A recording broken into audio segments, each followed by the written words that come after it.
Hi everybody, this is Alchemist2, and I'm back again with another anime review. And first of all, I'm going to say to all my subscribers and watchers, Happy New Year! I think this is going to be a fantastic year. I really think that a lot of things are going to happen that are going to be exceptional. I recently watched an anime series called Ristorante, Paradiso, and it's regrettably very short. It's only 11 episodes. Basically, it's about this restaurant in Rome called the Casetta del Orso, which means the bear's little house.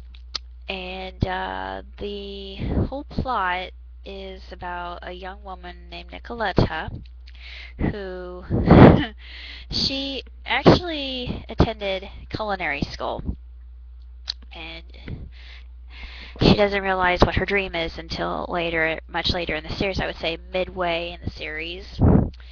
And the first plot line that we're introduced to is her vengeful vendetta against her mother for having left her for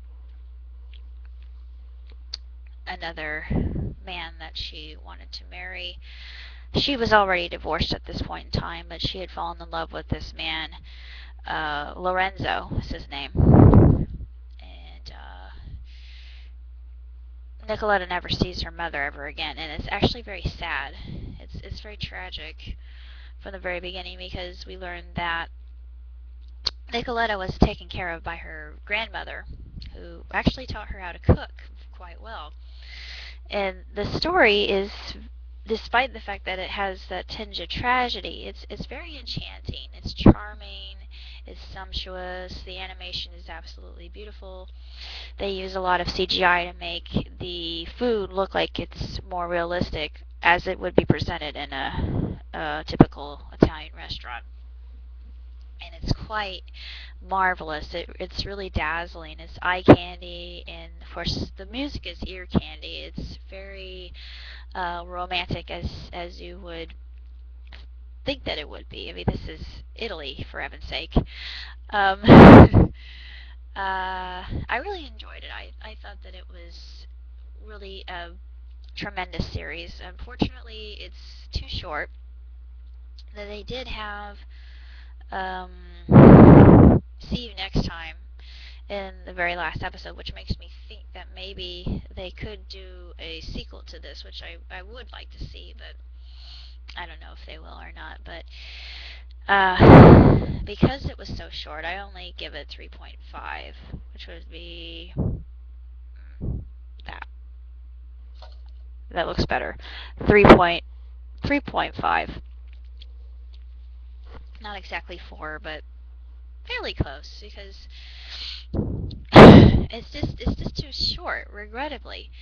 That you get introduced to some rather intriguing characters. They're all older gentlemen, very refined, different sorts of characteristics. I also learned some Italian from this anime, which I thought was very intriguing.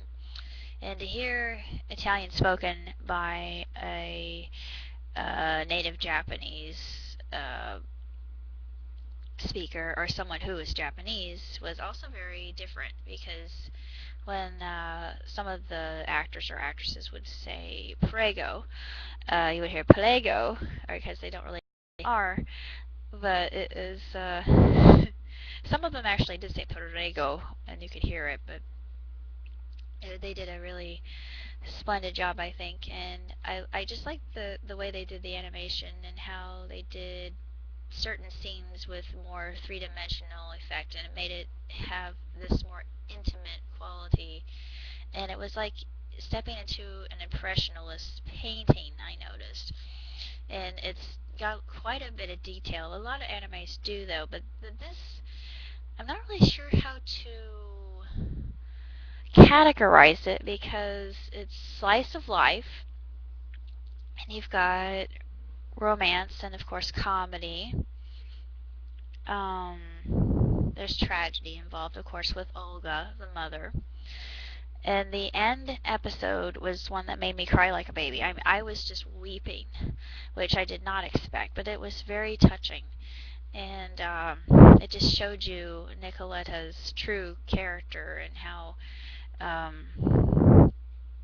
magnificent of a person she is. I'm not going to say what happens, but it's one of those things that you're totally not expecting. And of course, you meet the different characters in the Ristorante. They all wear spectacles, and they reveal the reason as to why this is as well. And being a person who has a what's known as a megane fetish, which if you know Japanese, you know what I'm talking about. But if not, it's basically a fetish for eyeglasses and men who wear them. There's something very alluring about a man in a pair of eyeglasses, and he doesn't necessarily have to be intelligent. It just makes him look more refined and erudite and all that. But it helps if he is, in my opinion. But the series itself is different from anything else I've seen. I like the music and just the different characters. One of the characters actually reminded me of my uncle. He's not actually related to my family by blood, but by marriage, and he's from Genoa. Um, this character's name's Gigi. He's a sommelier, and I thought that's Zio Giovanni. He's always eating. That he never gets any fatter. That's my uncle. But it's just so funny. I thought, yep.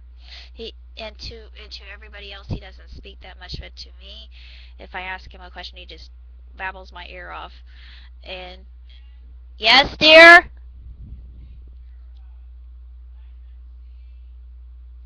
Yeah. Thank you.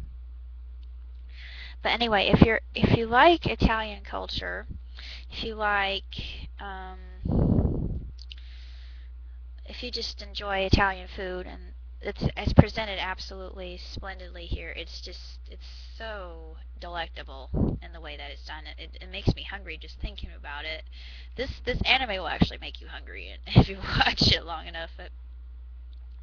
It's just sad to say that it didn't have more than 11 episodes. But I'm very thankful that Right Stuff did put this out, because I would not have known anything about it. I actually did a little bit of reading, and it was a manga that had been put out, and they made it into an anime. I've never read the manga, but I really enjoyed the anime itself, because it's about what love is truly about and what family really means, and being nourished and zest for life. And I thought there are so many good messages in this series that just really struck home for me. And I think that it's absolutely beautiful. It really is a work of art. It's a masterpiece. And it's like a painting that's come to life. It's truly, truly beautiful, and so charming and just elegant in every way that it's done. And you just get drawn into it, and you feel sad when it's over. It's just one of those things that maybe they'll make a sequel. We'll see. Here's hoping.